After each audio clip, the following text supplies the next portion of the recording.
तर्क कब गिरता है? जैसे भोजन गिर गया तृप्त होने पर, तर्क गिरता है प्रेम में गहरे प्रवेश कर जाने पर। जब तक प्रेम नहीं है, हम 50 तर्क लगाएंगे, व्यक्ति अच्छा है, बुरा है, दुश्मन है, दोस्त है, लुटेरा है, सहयोगी है, क्या नहीं, हम 50 तर्क लगाएंगे। उचित भी है, कोई उसमें परेशानी भी नहीं, लगाने भी चाहिए। लेकिन फिर उन तर्कों की सारी व्यवस्था अचानक धीरे-धीरे करके विलीन होती है और हमको पता चलता है नहीं, व्यक्ति तो बिल्कुल हमारे हृदय के साथ तरंगित हो रहा है। और जैसे ही वो तरंग के साथ हम मिले प्रेम में, तर्क गिर गए। अब उस प्रेम के जगत में हम किसी तर्क को नहीं पा रहे हैं। लेकिन हम वहां तक जाने पर तर्क की सारी सीढ़ियां चढ़ कर आए। और अगर हमने तर्क नहीं लगाया होता तो ऐसा थोड़ा ही था कि प्रेम इसी विशुद्ध रूप में घटता। मान लो सामने वाला ठगी है, मान लो सामने वाला लुटेरा ही है, तो आप मुश्किल में पड़ सकते हैं। आपने तर्क नहीं लगाओ, बस प्रेम में उसके डूब जाओ।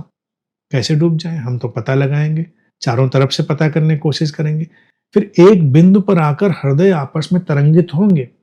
उसी तरह से शांति में कोई तर्क नहीं लगेगा। जब तक आप अशांत हैं तो तर्क है, अशांति के क्या कारण हो सकते हैं, कोई चिंता है, कोई बेचैनी है, कोई भय है, तमाम चीजें हो सकती हैं अशांति में ले जाने वाली। तो हम अशांति के जितने भी कारण ढूंढेंगे उसमें सब तर्कों का उपयोग करेंगे। लेकिन जैसे ही शांति का सघन धरातल हमारे भीतर प्रवेश करेगा, वहां पर कोई तर्क नहीं होगा।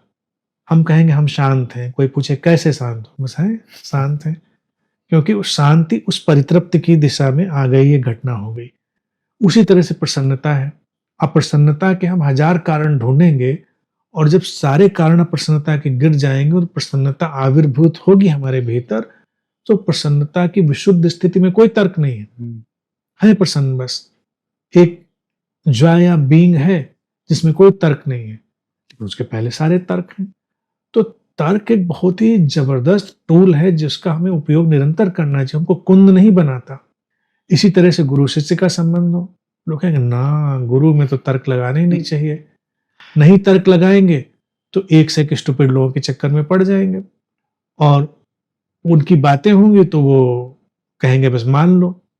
हम एक गुरु के पास जाते हैं, तर्क करते हैं, प्रश्न करते हैं, तमाम तरह की एक तरह से उलझनों से, गुत्थियों से, पहेलियों से गुजरते हैं और फिर अचानक एक समाधान घटता है। फिर गुरु की बीइंग, उसकी उपस्थिति हमको स्पर्श करती है, तो सारे तर्क किनारे हो जाते हैं। तो ये हर जगह पर जो वास्तविकताएं हैं वहां पर तर्क विलीन होता है।